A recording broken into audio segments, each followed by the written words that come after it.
Imagine a completely normal school day. No stress, no exams, no pressure. Just a boring class and one thought repeating in your head. Please let the bell ring. But sometimes, life changes direction in a single second. And once it does, there is no going back. That Friday felt exactly like that kind of normal day. 7th period calculus, the last class before the weekend. Spring break was almost here, and everyone in the room was restless, shifting in their seats, barely pretending to care. Our teacher was one of those rare teachers who actually understood us. Since we didn't have a test that day, he decided to kill time by playing a quiz game on Sporkle. Brand logos flashed on the screen. People shouted answers. Laughter filled the room, and for a moment, school didn't feel like school anymore. One of my friends answered a question correctly. Adidas. I still remember that detail clearly, because right after that word left his mouth, everything changed. The intercom crackled to life, and the dean's voice came through the loudspeaker. But something was wrong. He didn't sound calm. He didn't sound in control. He sounded scared. He told all teachers that this was not a drill and that we were going into lockdown. Immediately, the room went silent in a way I had never experienced before. Even our laid-back teacher froze for half a second before rushing to turn off the lights and lock the door. He waved us to the back corner of the classroom and whispered for everyone to stay quiet. We sat on the floor, packed together, barely breathing. About 2 minutes later, a low buzzing sound came from the back of the room, and then everything went dark. The power had been cut. That was the moment it truly hit us that this wasn't some overreaction. This was serious. A few minutes passed, and then we heard it. A man screaming at the top of his lungs somewhere in the hallway. The sound echoed through the building, raw and angry. 2 girls in our class started crying quietly, which only made the fear worse. The screaming got closer, and soon we could hear lockers being hit. Metal slamming against metal. Then the words came loud and clear. Words no student should ever hear inside a school. He was shouting that he would kill everyone. My heart felt like it stopped. Our teacher held up his hand, begging us to stay silent. The footsteps moved closer until they were right outside our classroom. Then the banging started, heavy fists slamming into our door over and over again. One girl screamed, "No," and that scream felt like it might give us all away. The pounding didn't stop. Every second felt like a minute. Every breath felt too loud. And then, just as suddenly as it started, the noise moved away. The footsteps faded down the hallway, the screaming slowly disappearing. About 10 minutes later, even though it felt much longer, the intercom turned on again. The dean explained that a mentally unstable man had entered the school and attacked the woman at the front desk, forcing her to flee. Staff didn't know if he was armed, and back then, the school didn't have proper cameras or security. It was vulnerable. They searched the building but couldn't find him. Classes were told to continue, doors locked, no students allowed to leave. The most disturbing part came later. That night, a janitor found the man sleeping inside a storage closet near the back of the school. Rumors spread that a large handgun was visible in his pocket. Somehow, before police could arrive, the man disappeared. To this day, none of us know what happened to him. I like to believe he eventually got the help he needed, but the fear from that day never fully left. And that was only the beginning.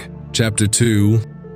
Lunch break that turned into a lockdown. You would think the scariest moments at school happen in classrooms. Exams, presentations, getting called out by a teacher. But sometimes the most terrifying moments happen when everyone thinks they're safe, relaxed, eating lunch. This lockdown happened in early October, on a day that already felt uncomfortable. The sky was dark, clouds covered everything, and rain had been falling since morning. Our school had 2 lunch periods. The first one was for all 6th graders and some 7th graders. I was in that first lunch. The cafeteria was loud, full of voices, trays clattering, people laughing like nothing bad could ever happen there. I remember standing there when suddenly I heard 4 loud booms, deep, sharp sounds. My first thought was thunder. It made sense. The weather was bad and thunder wasn't unusual. But then I saw the reaction of everyone else. The entire lunch crowd started screaming. Not laughing, not joking, real screaming. Panic, chairs scraping, kids running. That's when I realized this wasn't thunder. Campus security burst into the cafeteria yelling at everyone to get into the multi-purpose room immediately. No explanations, no calm voices, just urgency. The kids who were still in line, buying lunch, were forced to throw their food away and run inside. I remember thinking how strange it was that even food didn't matter anymore. Inside the multi-purpose room, hundreds of us were packed together. That room was huge, and one entire wall was made of glass. As we rushed in, I saw adults pulling the curtains closed, blocking any view from the outside. Staff members stood at every exit, watching closely. No one was allowed to leave. Everyone was confused. Everyone was scared. My friend Eric went up to one of the adults and asked what was going on. When he came back,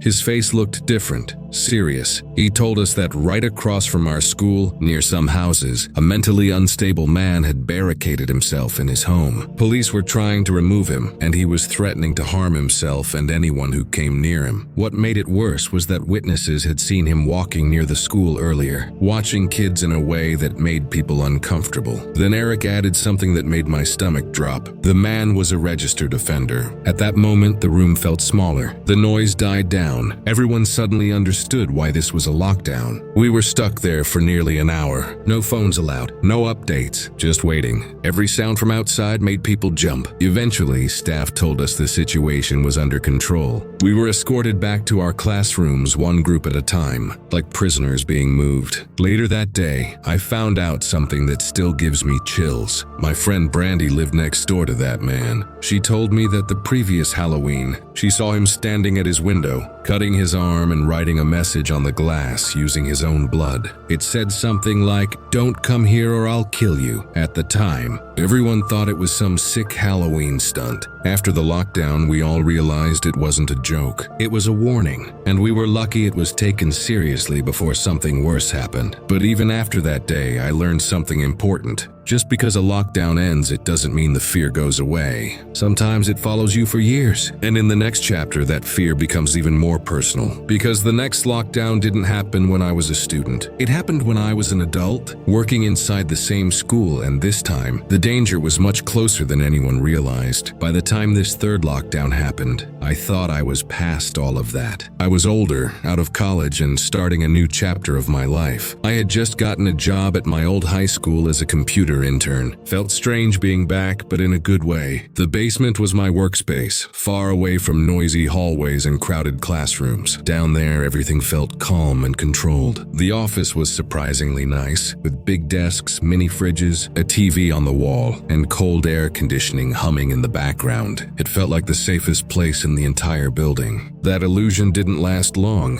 One afternoon during my lunch break, while I was eating a sandwich at my desk, my phone rang.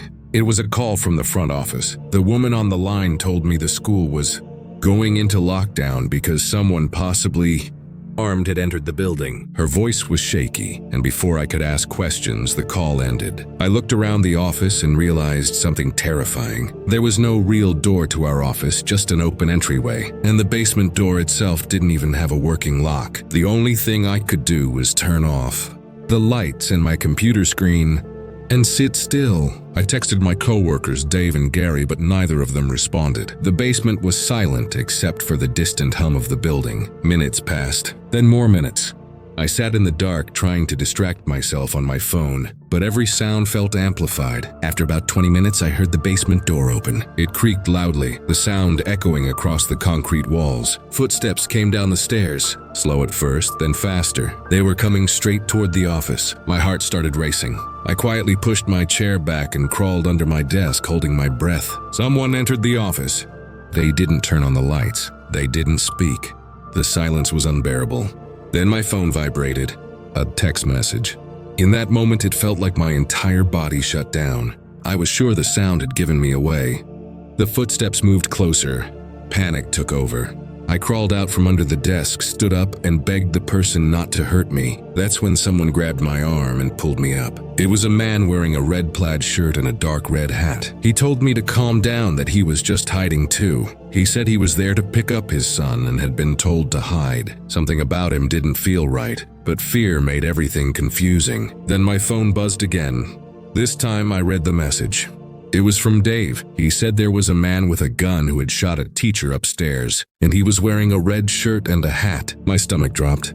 I slowly looked up at the man standing in front of me. He noticed my expression change. In that split second, survival kicked in. I ran. As I sprinted toward the stairs, a gunshot exploded behind me. The sound echoed through the basement as the bullet struck metal. I didn't look back. I didn't stop. I ran until I burst out the basement exit, where police were already waiting. They caught the man the moment he opened the door. The teacher who was shot survived. Later, we learned that the attacker had a personal issue with him, but no reason that could ever justify what he did.